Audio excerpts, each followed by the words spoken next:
diamini Nabi Ismail. Ya Allah, utuslah kepada mereka ini seorang rasul, yang seorang rasul ini akan membacakan kepada mereka ini ayat-ayatmu, wa yu'allimuhumul kitab, dan akan mengajarkan sebuah kitab. Pertanyaannya, kenapa di dalam surat Al-Baqarah kalau tidak salah lihat itu disebutkan di situ rasulan, seorang rasul, padahal anak Nabi Ibrahim itu banyak. Anak-anak cucu Nabi Ibrahim yang jadi nabi itu banyak, Bu. Yang dari jalur Bani Israel itu nanti banyak sekali. Sampai Ibnu Katsir itu mengatakan seluruh nabi itu Bani Israel kecuali 10 tok sing buatan Bani Israel ini. Tapi kenapa di dalam doa Nabi Ibrahim tadi kok spesifik, ya Allah utuslah kepada mereka di lembahmu ini nanti rasulan, seorang rasul. Tidak ada lain yang dimaksud seorang rasul di situ adalah Muhammad Sallallahu Alaihi Wasallam. Ayat yang dibaca, kitab yang diajarkan, wa yu'allimuhumul kitab, itu tidak lain adalah Al-Qur'an. Jadi Nabi Muhammad itu sebab doanya Nabi Ibrahim, Al-Quran itu juga sebab doanya Nabi Ibrahim. Ini ada di dalam riwayat Nabi. Nabi Muhammad SAW pernah menyampaikan kepada sahabatnya, saya ini adalah sebab doa bapak saya yaitu Ibrahim, dan saya ini adalah busyro atau kabar gembira yang disampaikan oleh Isa, dan saya ini adalah yang diramalkan oleh ibu saya. Ada hadisnya. Nah, jadi bapak-bapak, ibu-ibu sekalian, kita nanti fa insya Allah akan ke Mekah itu undangannya Nabi Ibrahim. Kita berpegang kitab suci Al-Quran itu juga punya uswah yang mengajarkan manasik kepada kita, itu juga doanya Nabi Ibrahim, yaitu seorang rasul namanya Muhammad SAW. Dan kitab suci yang didoakan Nabi Ibrahim itu diturunkan di bulan apa Pak? Ramadan. A'udzubillahi minasyaitonirrajim. Inna anzalnahu fi lailatul qadr. Lailatul qadri khairum min alfi syahr. Inna sak temene ingsun Allah anzalna nurunke ingsun hu ing Quran. Al-Quran maksudnya.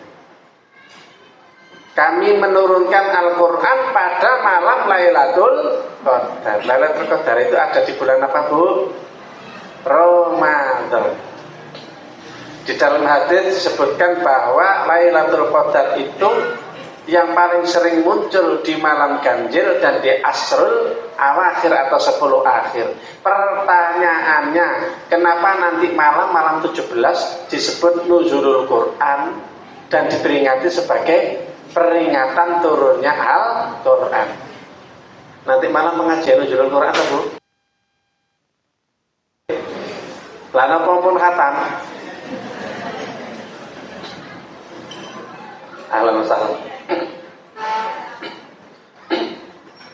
Nah ini Pak, Al-Quran diturunkan pada malam Lailatul Qadar. Lailatul Qadar sering terjadi di 10 akhir Ramadan. Tapi kenapa nuzulul Quran kok diperingati malam 17? Jadi begini Bu, Pak, panjenengan gatekne niki wau redaksine Al-Quran nggih, anzalnahu. Jadi di dalam ilmu Quran itu ada disebut namanya al-inzal, itu turun sekali geledek. Jadi Allah itu menurunkan Quran gelondongan dari langit ke Baitul Izzah. Baitul Izzah itu adalah langit dunia ini, ya, itu sekali turun. Kemudian oleh malaikat Jibril angsur selama 23 tahun dari Baitul Izzah ke bumi. Nah itu menurut jumhur ulama, surat pertama kali yang turun apa Bu Pak? Iqra bismi rabbikal ladzi khalaq, khalaqal insana min 'alaq, Iqra wa rabbukal akram. Itu Jumhur ulama berpendapat terjadi pada malam 17 Ramadan. Proses turunnya Al-Quran yang disebut dengan tanzil berangsur-angsur. Yang berangsur-angsur itu pakai redaksi namanya wa nazzalnahu tanzila, tanzil. Jadi ada al-inzal, ada at-tanzil. Itu bedanya di situ ya. Nah, kembali ke soal tadi. Jadi sampun jelas nggih napa hubunganipun Ka'bah kali Ramadan kali Quran niku wau nggih, bahwa memang Al-Quran itu adalah asbab doanya Nabi Ibrahim. Haji yang ngundang juga Nabi Ibrahim. Al-Quran diturunkan di bulan Ramadan. Nah, ibu, bapak-bapak yang dirahmati Allah Subhanahu wa taala, sekarang sambil menunggu buka, terus apa sih sebaiknya yang kita perlu perhatikan di bulan Ramadan? Bapak-bapak, karena Ramadan itu syahrul Quran, Ramadan itu tujuannya adalah menggembleng kita menjadi pribadi takwa, maka Al-Quran ini mari kita perhatikan secara serius.